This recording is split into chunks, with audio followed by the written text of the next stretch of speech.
perusahaan yuk. Hayu. Nah, pada hari ini kita akan membawakan topik yang menarik banget nih teman-teman, beserta narasumber-narasumber kita yang keren-keren.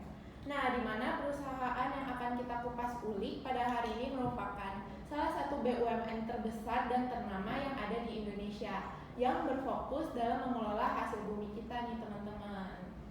Nah, sekilas dari penjelasan aku, mungkin teman-teman udah kebayang nih perusahaan apa sih yang bakal kita kupas pada hari ini. Benar banget nih teman-teman, karena kita hari ini akan mengupas ulik PT Pertamina yang baru-baru ini viral karena harga minyaknya yang lagi naik nih. Nah, perbincangan kita terkait Pertamina ini pada hari ini akan kita fokuskan dari segi aspek ESG dulu aja ya teman-teman. Nah, bagi teman-teman yang mungkin belum tahu apa itu ESG, bakal aku bantu jelasin sedikit ya. ESG merupakan standar perusahaan dalam praktik investasi yang terdiri dari 3 kriteria. Yang pertama ada kriteria environmental atau lingkungan, yang berikutnya ada kriteria sosial, dan yang terakhir ada dari kriteria governance atau tata kelola. Nah, ESG sendiri ini bertujuan untuk mengukur dampak sosial dan keberlanjutan dari investasi yang dilakukan oleh perusahaan. Nah, jadi melalui perbincangan kita pada hari ini, kita akan sama-sama mengukur nih, apakah keuntungan yang diterima dari Pertamina ini ujung-ujungnya akan berbalik ke kita selaku masyarakat atau justru hanya akan dinikmati oleh petinggi-petingginya saja gitu ya teman-teman. Nah, seperti yang sudah aku katakan di awal, narasumber kita pada hari ini keren-keren banget nih, yaitu ada perwakilan mahasiswa-mahasiswi dari Binus University jurusan International Business Management, yaitu ada Zefania Marsyanda Poshakoy. Halo semuanya. Oke, dan berikutnya ada Steven. Halo.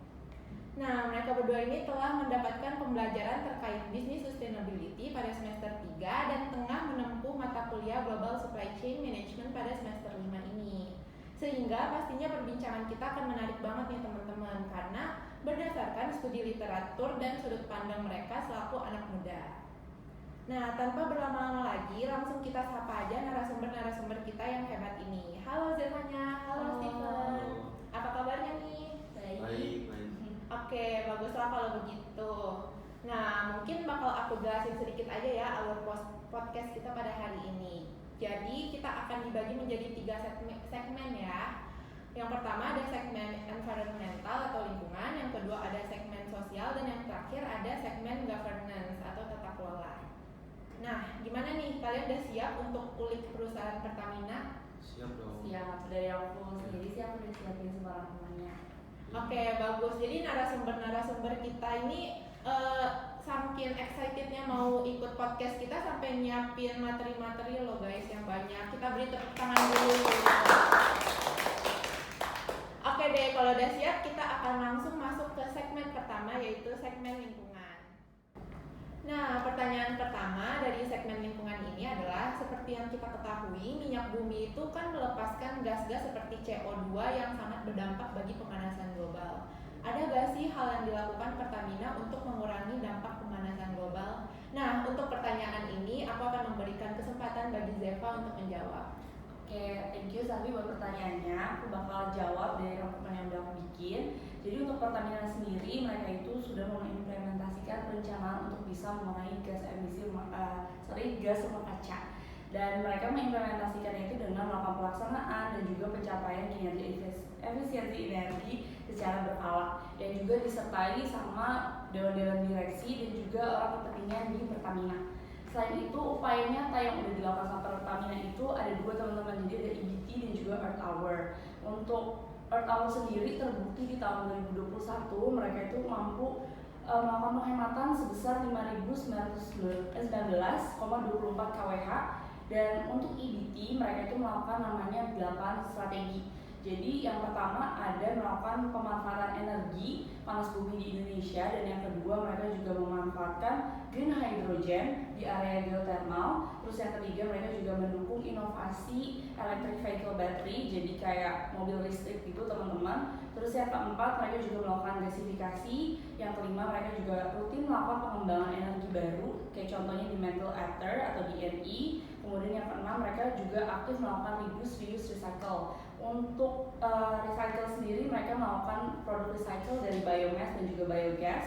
Untuk reduce mereka di bidang solar, PV, EV dan LNG bunkering, dan untuk reuse mereka melakukan reuse itu untuk produk mereka yang bersifat CO2 kayak contohnya untuk IOR dan metanol. Dan untuk yang ke-8 itu ada melakukan pembangunan sarana dan fasilitas budidaya pilot plant microalga, dan sorry tadi kelewat teman-teman, yang ke-7 itu sebenarnya ada penerapan kilang ramah lingkungan atau green refinery.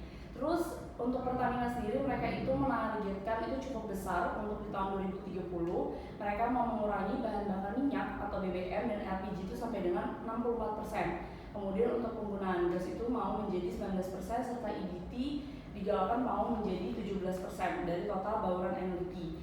Gitu teman-teman. Terus untuk program selanjutnya Pertamina itu juga ada namanya program Langit Biru teman-teman. Jadi program Langit Biru ini memang mereka tuh pengen mengendalikan pencemaran udara dan mau lebih menggalakkan kualitas udara bersih di tengah masyarakat, karena kan masyarakat banyak yang pakai kendaraan. Nah mereka itu cari gimana mereka itu melakukan edukasi dan juga mengajak masyarakat untuk bisa merasakan pengalaman manfaat menggunakan BBM yang juga bermanfaat tapi juga harus ramah lingkungan. Dan yang paling terakhir mereka itu aktif dan rajin banget melakukan manajemen, kayak misalnya manajemen sumur lepas lantai, pengelolaan limbah, dan juga penggunaan air yang dikelola secara terarah dan juga terintegrasi. Sekian dari aku, Selvi. Oke, terima kasih Zeva atas jawabannya. Wah, lengkap sekali ya teman-teman jawaban yang diberikan oleh Zeva. Jadi bisa aku simpulkan sedikit nih, kalau misalnya Pertamina itu sebenarnya udah sadar ya Zev ya, kalau sebenarnya produk mereka itu memberikan dampak yang negatif bagi lingkungan. Tapi mereka tuh bisa memperbanyak program-program yang untuk meminimalisir dampak yang dirasakan oleh masyarakat dari produknya mereka, begitu. Betul Zeva? Betul, setuju. Oke, kalau gitu makasih Zeva atas jawabannya. Nah, selanjutnya kita akan masuk ke soal kedua pada segmen lingkungan ini. Nah, soal kedua ini akan dibantu jawab oleh Steven ya teman-teman.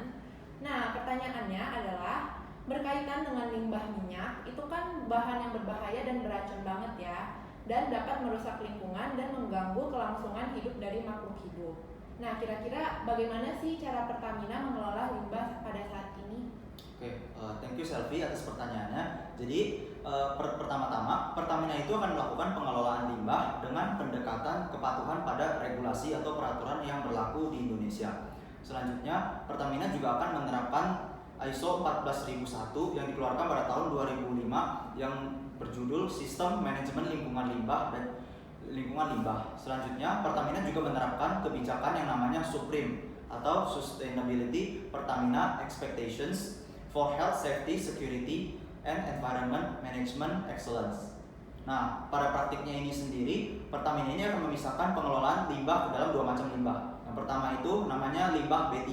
B3 ini singkatan dari bahan berbahaya dan beracun. Selanjutnya ada yang kategori yang kedua, namanya itu limbah non B3 atau bahan non berbahaya dan juga beracun.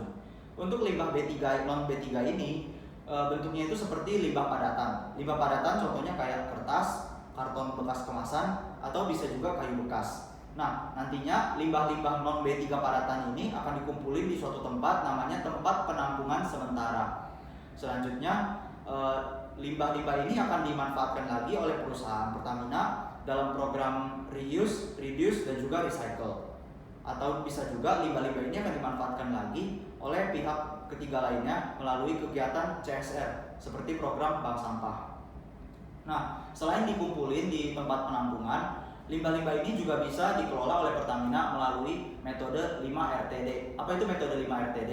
Metode 5RTD ini merupakan metode yang terdiri dari reduce, reuse, recycle, replace, return to supplier, treatment, dan juga disposal. Selanjutnya untuk limbah B3 atau bahan berbahaya dan beracun, Pertamina ini bakal misahin pengelolaannya untuk limbah yang bersifat padatan dan juga limbah yang bersifat cairan. Untuk limbah yang padatan kayak misalnya obat yang udah kadaluarsa, baterai bekas, aki bekas, absorben bekas, Pertamina ini bakal kumpulin semuanya itu di tempat penampungan sementara untuk dilakukan insinerasi atau sebutnya pembakaran. Selanjutnya bisa juga barang-barang ini semua ditimbun di tanah dengan metode khusus atau bisa juga di-reuse untuk keperluan-keperluan lainnya. Nah, selain untuk dikelola seperti itu, Pertamina juga berusaha untuk mengurangi jumlah timbunan limbah yang timbul dengan cara dengan menerapkan program namanya Waste Reduction Program.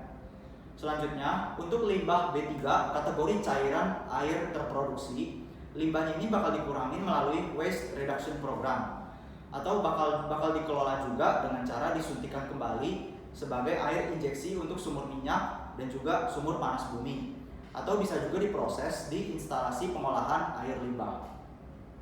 Selanjutnya, untuk limbah cairan kategori katalis bekas, pelumas bekas, sludge oil, limbah hasil laboratorium, semua limbahnya ini akan dikumpulin di tempat penampungan sementara untuk dilakukan insinerasi, penimbunan dengan metode sementara, dan juga di reuse untuk kegiatan Pertamina lainnya. Nah, dan bisa juga limbah-limbah ini akan diusahakan oleh Pertamina untuk dikurangin supaya hasil limbahnya ini gak kebanyakan atau over. Nah, dengan menerapkan berbagai cara-cara itu, hingga saat ini Pertamina terbukti telah melakukan sebuah kinerja pengelolaan limbah yang sangat bagus, dan hingga saat ini juga belum ada sama sekali sanksi dari pihak berwajib mengenai pengelolaan limbah ini. Itu sekian dari jawaban dari yang bisa saya paparkan sih. Terima kasih. Oke, terima kasih Steven atas pemaparan jawaban yang sangat baik juga ya teman-teman. Nah, dari jawaban Steven ini mungkin dapat kita simpulkan bahwa emang pengelolaan limbah minyak dari Pertamina sendiri itu juga sudah baik ya, di mana mereka juga sudah mematuhi regulasi penerapan ISO. Nah, dari program-program yang tadi Steven udah bantu memaparkan juga bisa kita simpulkan juga kalau ada banyak program yang membantu gitu, gimana cara limbahnya ini dapat dikurangi atau bahkan kalau bisa Pertamina itu gak ada limbah ya Steven ya. Oke, kalau gitu makasih ya Steven atas jawabannya. Nah, kurang lebih segmen lingkungan kita sampai di sini aja teman-teman. Nah, berikutnya kita akan masuk ke segmen kedua, yaitu segmen sosial.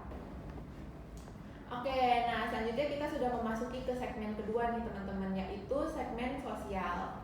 Nah, aku akan langsung bacakan aja soal pertama yang akan dijawab oleh Zevanya, yaitu Pertamina sebagai perusahaan pertambangan minyak dan gas bumi negara pastinya memiliki operasional perusahaan yang akan berdampak kepada masyarakat sekitar atau kepada komunitas. Nah, hal apa saja yang sudah dilakukan Pertamina untuk mengelola dampak negatif dari operasional perusahaan ke komunitas?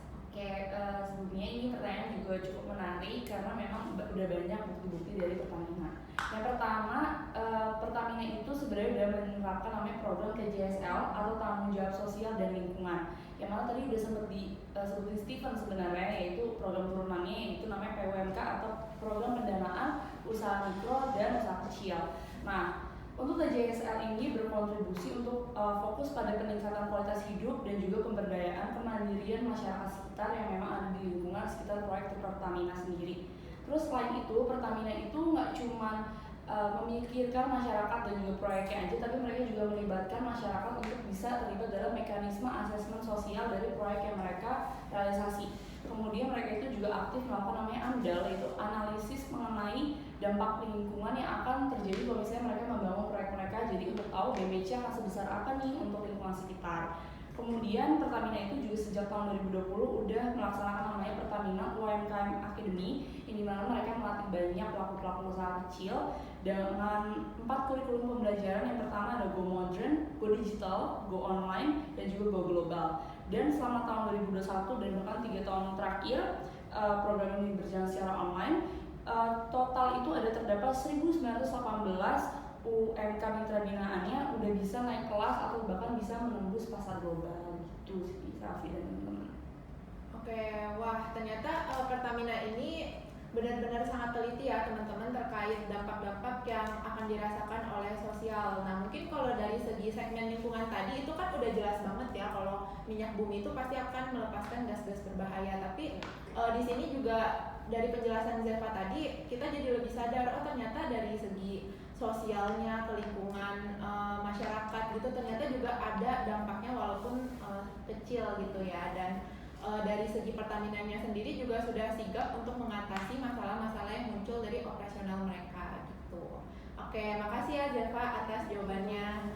Nah, selanjutnya kita akan masuk ke pertanyaan kedua yang akan dijawab oleh Steven.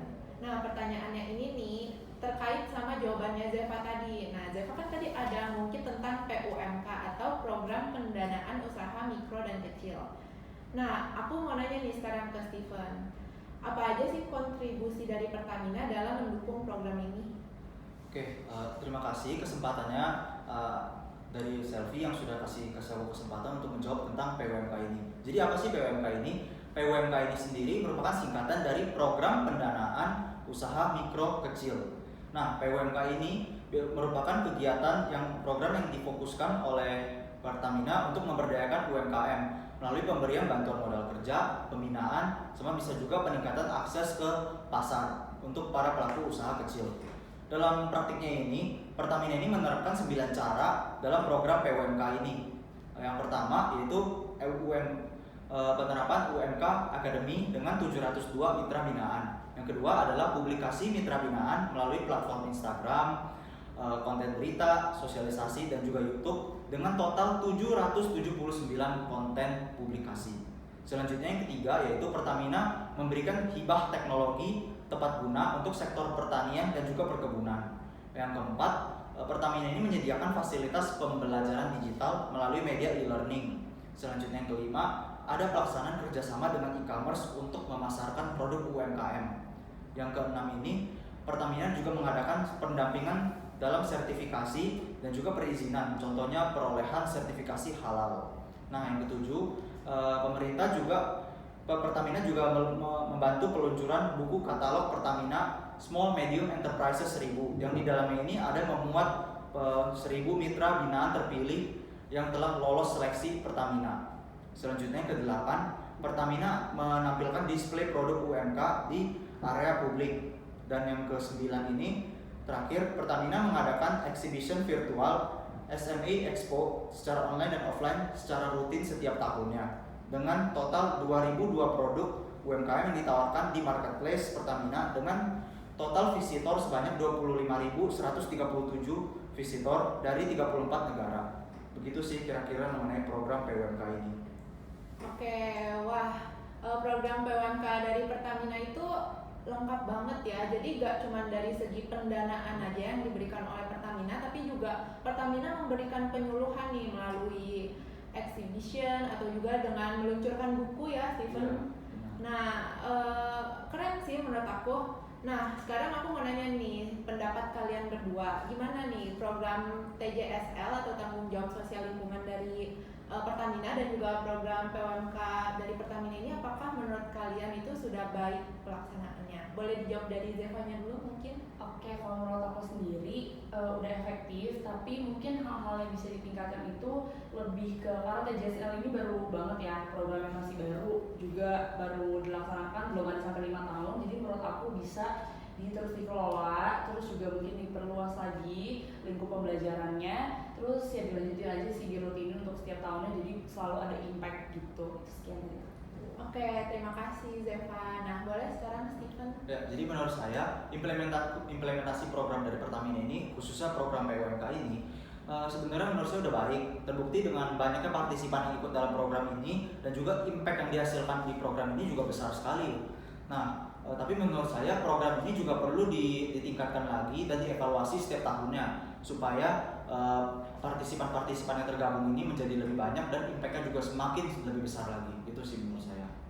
Oke, kita beri tepuk tangan dulu untuk jawaban dari kedua narasumber ini. Nah, oke, kalau gitu segmen sosial kita juga sudah berakhir ya teman-teman, dan kita akan memasuki ke segmen berikutnya, yaitu segmen governance atau tata kelola. Nah, oke, selanjutnya kita akan memasuki ke segmen ketiga, yaitu segmen tata kelola atau governance yang akan menutup podcast kita pada hari ini nih. Nah, untuk pertanyaan pertama ini sedikit kontroversial ya teman-teman, dan pastinya menarik nih karena kita akan membahas terkait korupsi, yang mana hal ini bisa dibilang cukup sering terjadi di perusahaan-perusahaan ya. Nah, oke, untuk pertanyaan pertama ini akan aku tanyakan kepada Steven. Nah, kira-kira hal apa saja yang sudah dilakukan oleh Pertamina dalam mengantisipasi tindakan korupsi di dalam lingkungan kerja Pertamina itu sendiri? Oke, jadi korupsi ini sejatinya merupakan ibarat sebuah virus dalam perusahaan. Virusnya ini bisa meruntuhkan perusahaan ini dalam sekejap. Jadi Pertamina ini menyadari hal itu dan juga mengambil langkah utama dalam menanganinya ini. Nah, caranya gimana? Pertamina ini mengantisipasi korupsinya dengan cara adain pelatihan dan juga sosialisasi kepada seluruh karyawannya ini mengenai anti korupsi. Nah, dari laporan yang telah beredar itu sendiri, telah dikatakan sebanyak 94,59% karyawan Pertamina sudah menerima sosialisasi anti korupsi tersebut. Sosialisasinya ini biasanya diluncurkan melalui vendor day, fakta integritas yang ditandatangani, compliance online system, broadcast, atau bisa juga email blast kepada seluruh karyawan Pertamina. Selanjutnya, Pertamina ini juga menerapkan sertifikasi ISO 37001 yang dikeluarkan pada tahun 2016 tentang sistem manajemen anti penyuapan atau SMAP sebagai upaya memperkuat tata kelola Pertamina yang bersih dan juga transparan. Kemudian selain itu dalam hubungannya dengan supplier sendiri, Pertamina juga menyertakan beberapa klausul atau syarat sebuah perjanjian terkait anti korupsi dalam proses registrasi pemasok sebagai bagian dari due diligence perusahaan. Demikian jawaban dari saya. Oke, nah berdasarkan pemaparan dari Stephen ini mungkin dapat kita simpulkan kalau Pertamina ini juga sudah berusaha ya untuk meminimalisir tindakan-tindakan korupsi di perusahaannya. Dan betul kata Stephen, itu juga perlu di-highlight oleh teman-teman semua kalau tindakan korupsi itu bukan merupakan tindakan yang benar ya teman-teman. Jadi bagi teman-teman yang mungkin sekarang jadi budak korporat, jadi ayo kita contoh tindakan dilarang korupsi ini. Nah, oke, makasih ya Stephen atas jawabannya. Nah, terakhir kita akan masuk ke pertanyaan yang akan dijawab oleh Zeva. Pertanyaannya adalah, bagaimana sih hasil penerapan tata kelola perusahaan Pertamina pada tahun 2021 ini? Oke, thank you Selvi buat pertanyaannya. Aku bakal coba jawab untuk pertanyaan terakhir ini. Jadi Pertamina itu kebetulan mereka rutin melakukan penilaian atau evaluasi terhadap penerapan DCG atau tata kelola perusahaan mereka. Dan itu dilakukan penilaiannya biasanya selama satu periode 1 tahun berjalan. Dan mereka itu biasa pakai 6 parameter yang salah satunya itu ada assessment dari aspek direksi dan dewan komisaris, yaitu dewan yang paling tinggi di perusahaan juga. Terus mereka itu juga menilai kinerja dewan komisaris dan direksinya juga dievaluasi melalui pencapaian target dalam indeks kinerja kunci atau KPI yang ditetapkan oleh manajemen. Jadi nggak terkecuali dewannya itu jadi juga di assess, nggak cuma karyawannya aja atau perusahaannya, tapi mereka pun yang di board of directorsnya juga dikasih penilaian teman-teman. Dan juga selain itu mereka penerapan tata kelola perusahaannya juga pada tahun 2021 udah mulai dievaluasi oleh pihak ketiga yang namanya PT RSM Konsultan Indonesia. Dan pas tahun 2019 dan tahun 2020 Pertamina itu mampu mencapai hasil penilaian penerapan GCG itu dengan kategori sangat baik dan juga dengan skor yang mengalami kenaikan sampai dengan 96,95% dari tahun sebelumnya yang berada pada skor 92,85%. Jadi bisa dipastikan Pertamina itu dalam tata kelola perusahaannya mereka itu kredibel teman-teman gitu. Sekian dari jawaban aku.